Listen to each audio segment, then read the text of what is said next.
ഒരു ഫ്രൂട്ട്സും കസ്റ്റാർഡ് പൗഡറും ഒന്നും ചേർക്കാതെ നാച്ചുറൽ കളറിൽ ഈ ചൂടിന് കുടിക്കാൻ പറ്റിയിട്ടുള്ള ഏറ്റവും ഹെൽത്തി ആയിട്ടുള്ള ഒരു ഡ്രിങ്കിൻ്റെ റെസിപ്പിയാണ് കേട്ടോ ഇന്ന് ഷെയർ ചെയ്യുന്നത്.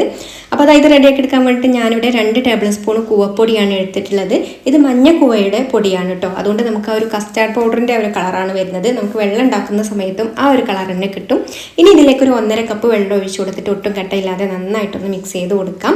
എന്നിട്ട് ഫ്ലെയിം ഓണാക്കി ഇതൊന്ന് തിളപ്പിച്ചെടുക്കണം. അപ്പോൾ ഒരു നുള്ളുപ്പും കൂടെ ഞാനിതിലേക്ക് ചേർത്ത് കൊടുക്കുന്നുണ്ട്. അപ്പോൾ നന്നായിട്ടൊന്ന് കൈയെടുക്കാതെ ഇളക്കി തിളച്ച് കഴിഞ്ഞാൽ പിന്നെ നമുക്കിതൊന്ന് ചൂടാറാൻ വേണ്ടിയിട്ട് മാറ്റി വെക്കാം. ചൂടാറി വന്നതിന് ശേഷം മിക്സിയുടെ ജാറിലേക്ക് ചേർത്ത് കൊടുത്തിട്ട് മധുരത്തിന് ആവശ്യമായിട്ടുള്ള പഞ്ചസാര ചേർത്ത് കൊടുക്കാം. പിന്നെ ആവശ്യത്തിന് പാൽ ഒഴിച്ചു കൊടുത്തിട്ട് ഒന്നങ്ങ് അടിച്ചെടുത്തിട്ട് ഒരു ബൗളിലേക്ക് മാറ്റാം.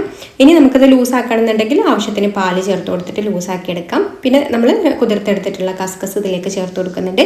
അതുപോലെ ഒരു 1/4 ടീസ്പൂണ് വാനില എസൻസ് ചേർത്ത് കൊടുക്കുന്നുണ്ട് കേട്ടോ. വാനില എസൻസ് ചേർത്ത് കൊടുക്കുമ്പോൾ കുട്ടികൾക്കൊക്കെ അതിൻ്റെ ഒരു ഫ്ലേവർ ഇഷ്ടമായതുകൊണ്ട് അവർ കുടിച്ചോളും. പിന്നെ കുറച്ച് ഐസ് ക്യൂബും കൂടെ ചേർത്ത് മിക്സ് ചെയ്ത് കൊടുക്കുന്നുണ്ട്. അപ്പോൾ ഈ ചൂടുകാലത്തൊക്കെ മസ്റ്റ് ട്രൈ ആയിട്ടാണ്. ഇഷ്ടമായിട്ടുണ്ടെങ്കിൽ ലൈക്ക് ചെയ്യാനും കൂടുതൽ റെസിപ്പീസിനായി പേജ് ഫോളോ ചെയ്യാനും കൂടി മറക്കല്ലേ.